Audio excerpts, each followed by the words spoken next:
Hello guys, good evening. For today's video is kwentuhan tayo tungkol sa aking bunsong kapatid. Guys, wala tayong video guys nung isang araw pa dahil masama nga yung pakiramdam ko. Pero kanina, okay naman kasi uminom ako ng gamot dahil lang siguro sa klima. So, continue natin guys. Balik natin dun sa kwentuhan ng ating kapatid. So, una-una guys, ang dalawa lang kaming magkapatid. Ako ang panganay, yun ang bunso kong kapatid. Siya po ay isang OFW sa Oman. 10 taon na siya hindi umuwi. Hanggang ngayon. Puro promise lang ng amo niya na papauwiin siya, papababakasyon siya. Pero hanggang ngayon, drawing lang guys. Walang uwian. Saan ang hustisya? 'Di ba? Kahit sabihin mo na gusto na umuwi ng kapatid ko, kung ang employer walang presiso na pauwiin siya, no choice ka. Pero isa lang guys, isa lang ang tanong ko. Kung siya ang nasa sitwasyon ko, may mga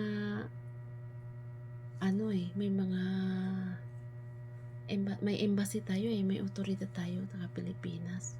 Di ba pwede siya pumunta doon? Pwede siya humingi ng tulong kung ayaw makinig ng amo sa kanya. Di ba? Isa din yun Kaya nga may mga tayo sa ibang bansa din.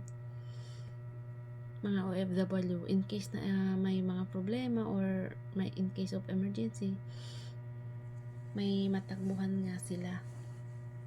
Nandiyan ang embahada ng Pilipinas. Maraming nag-run away nga minsan mga Pilipina dahil may problema. Pero siya wala naman siya problema. Ang bait ng amo niya. Parang turing nga sa kanya daw is kamag-anak na nga. Pati mga biyanan nga ng amo niyang lalaki. Ang bait nga daw sa kanya. Sabi daw, wag na umuwi. Kung uuwi ka, kung ayaw mo bumalik sa anak niya, diyan ka sa akin, ganito, ganyan. Kasi nagustuhan nga nila yung trabaho ng kapatid ko. At kahit maiwan yan sa bahay, pati mga bata, wala silang ibang walang problema. Nakakapagtiwalaan talaga. Kaya ganun ang sa kanya trato. Ang lang kasi ng kapatid ko problema, na puro promise na nga lang yung amo niya. Ayaw talaga siyang, kulang na lang sabihin, huwag ka na lang umuwi, dagdagan ko na lang yung sahod mo, ganito, ganyan, diba? Ganun na lang yan kasi puro extend nga So, itong taon, ang balak ng kapatid ko uwi is September, parang August August. Ready na siya, siyempre excited na siya. May mga plano, ang dami niya ng plano pag uwi niya, ganito, ganyan. Ang dami niya ng plano. Sobrang excited na siya kasi may ready na yung luggage niya, inaayos niya na yung mga gamit niya, ganon. Sino ba naman sa loob ng 10 taon wala kang uwian, di ba? Tapos excited ka ng itong darating na taon na uwi ka, tapos naging drawing lang, di ba? Pina-extend siya kasi nga bayaran ata siya ng 3 buwan. Ewan ko paano yung nila, usapan nila. Hindi yan kaltas sa sahod mo, parang bigay lang dahil nga na-extend siya, pumayag siya mag-extend.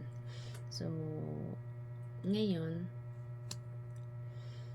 wala pang ano ba tayo ngayon? November. October pa lang ata katapusan. Nagkikiusap na naman yung amo niya.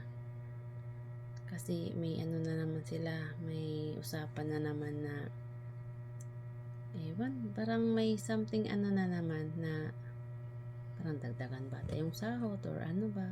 Parang something ganun. Para ang kapatid ko siyempre mauto na naman sa kanila. Diba? Hindi ba nila iniisip, no? Siyempre tayo, iba yung ano natin, instinct natin. Dahil hindi naman natin silang kamag-anak, natatrabaho lang sa atin, dapat pagbigyan naman. Kailangan din ng mga anak niya dito sa Pilipinas. Diba? Ang problema kasi yung boss niya. Siguro natakot sila, baka uwi ng kapatid ko, hindi na babalik sa kanila. Ang hirap kaya maghahanap ng katulong. Yung makapagtiwalaan talaga sa mga, lalo na mga alaga mo ay bata, diba? Yun ang iniisip siguro niya, kaya lagi niya hinold yung kapatid ko. Puro sila nga promise sa ano. So ayun lang guys, yun lang ang ano natin topic. Dahil diba, bilang isang kapatid, lalo na magulang ko, nanay ko, excited na din. Tatay ko din, excited na din siya na magka-uwi siya. Pero hanggang ngayon, hindi pa rin. Excited na ulit kami. December uwi, tapos may bad news na naman na parang hindi ata tutuloy, diba? Para ang ano, ang saklap.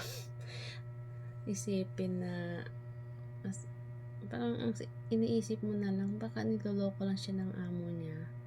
Iniikot-ikot lang yung isip niya para hindi siya mauwi, hindi siya makakauwi. Dapat isipin niya lang, may mga anak din ang kapatid ko. Binata na yung mga anak niyan dalawa. Gusto rin siya makasama. Hindi iniisip, no?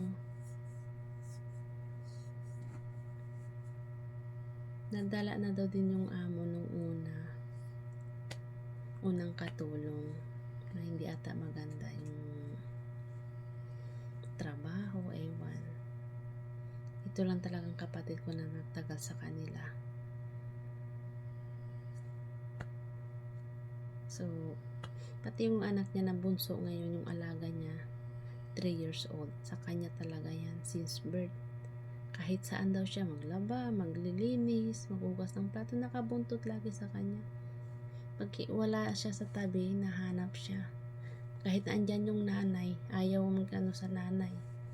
Mas gusto pa siya sa sa kapatid ko. Kaya habang naglilinis yung kapatid ko, nakakalong siya o dito na sa likod. Yun.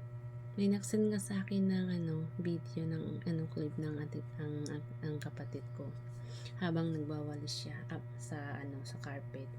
Nandito sa likod, nakaano-kalong yung alaga niya. Bagong gising daw yun. Yan.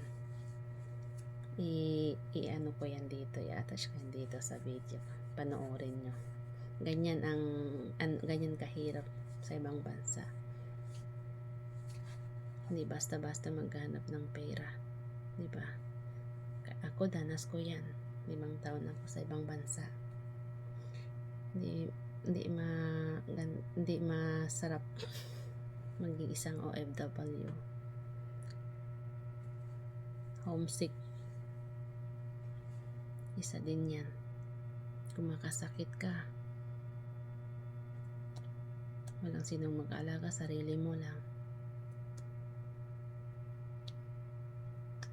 At mayroon pa nga dyan, mga ibang mga OFW, iniwan dito iniwan yung asawa, mga anak.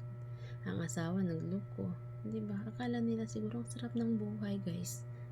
Hindi nila alam ang hirap ng buhay hirap ang buhay bilang isang OFW. Tiniis nga lang ng isang OFW dahil medyo okay yung kita kaysa dito sa Pilipinas.